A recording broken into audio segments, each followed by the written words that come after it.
കൊച്ചിയിൽ 59-കാരിയായ സ്ത്രീയെ ബലാത്സംഗം ചെയ്ത് റെയിൽവേ ട്രാക്കിന് സമീപം ഉപേക്ഷിച്ച സംഭവത്തിൽ തെളിവെടുപ്പ് നടത്തി. പ്രതി അസം സ്വദേശിയായ ഫിർദോസ് അലിയെ സംഭവസ്ഥലത്തെത്തിച്ചായിരുന്നു തെളിവെടുപ്പ്. ഇയാളെ ഇന്ന് മജിസ്ട്രേറ്റിന് മുന്നിൽ ഹാജരാക്കും. ഈ മാസം 13-ാം തീയതിയാണ് കേസിനാസ്പദമായ സംഭവമുണ്ടായത്. ഈ മാസം 13-ന് എറണാകുളം സൗത്ത് റെയിൽവേ സ്റ്റേഷന് സമീപത്തെ കൈതക്കാട്ടിൽ വെച്ചായിരുന്നു ബലാത്സംഗം നടന്നത്. ആലപ്പുഴ സ്വദേശിയായ അതിജീവിത നിലവിൽ കളമശ്ശേരി മെഡിക്കൽ കോളേജ് ആശുപത്രിയിൽ ചികിത്സയിൽ തുടരുകയാണ്.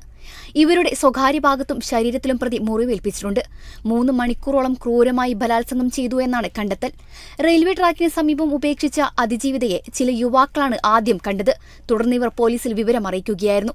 ഒരു കോൺട്രാക്ട് ജോലിയുമായി ബന്ധപ്പെട്ട് മറ്റൊരാൾക്ക് വേണ്ടി കാത്തുനിൽക്കുകയായിരുന്ന അതിജീവിതയെ തെറ്റിദ്ധരിപ്പിച്ചാണ് പ്രതി ഒപ്പം കൂടിയത്.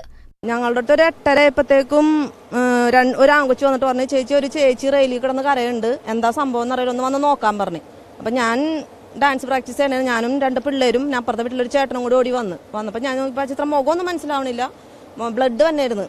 ആ ചിത്രം മുഖം കാണണേയില്ല, വേഷത്തിലൊരു കുഴപ്പമില്ല. അപ്പം ഞാൻ ചോദിച്ചു, ചേച്ചി എന്താണെന്ന് ഇപ്പോൾ വെള്ളം വേണമെന്ന് പറഞ്ഞപ്പോൾ ആ ചേട്ടൻ വെള്ളം എടുക്കാൻ വേണ്ടി പോയി. പിന്നെ ഞാനും പിള്ളേരും കൂടി ചോദിച്ചു, എന്താ ചേച്ചി സംഭവിച്ചതെന്ന് വെച്ചപ്പോൾ ആ ചേച്ചി പറഞ്ഞു, എന്നെ തല്ലി, ഒരു ഹിന്ദിക്കാരനാണെന്ന് പറഞ്ഞു, ആരാണ് എന്താണെന്ന് അറിയില്ല, പിന്നെ എന്താണ് എന്നെ ചെയ്യാൻ പാടില്ലാത്തതൊക്കെ ചെയ്തെന്ന് പറഞ്ഞു. അപ്പം ഞാൻ ചേച്ചിനെ സംസാരിക്കണ്ടെന്ന് അപ്പം തന്നെ സ്റ്റേഷനിൽ വിളിച്ച്. പിന്നെ ഞങ്ങൾ നാട്ടുകാരെല്ലാവരും കൂടി കുറേ നേരം കഴിഞ്ഞപ്പോഴത്തേക്കും കുറച്ചു നേരം കഴിഞ്ഞപ്പോൾ കുറേ പോലീസുകാർ വന്നിട്ട് ആ ചേച്ചിനെ കൊണ്ടുപോയി. പിറ്റേ ദിവസം തെളിവെടുപ്പിന് വന്നപ്പോഴാണ് പറഞ്ഞത് ഇങ്ങനെ ഇത് ചെയ്തിട്ടുണ്ടെന്ന് പറഞ്ഞു. അതിജീവിത അപകടനിലം തരണം ചെയ്തെന്ന് പോലീസ് അറിയിച്ചു. CCTV ദൃശ്യങ്ങൾ അടക്കം പരിശോധിച്ചാണ് പ്രതിയിലേക്ക് പോലീസ് എത്തിയത്. Kerala vision news, Kochi.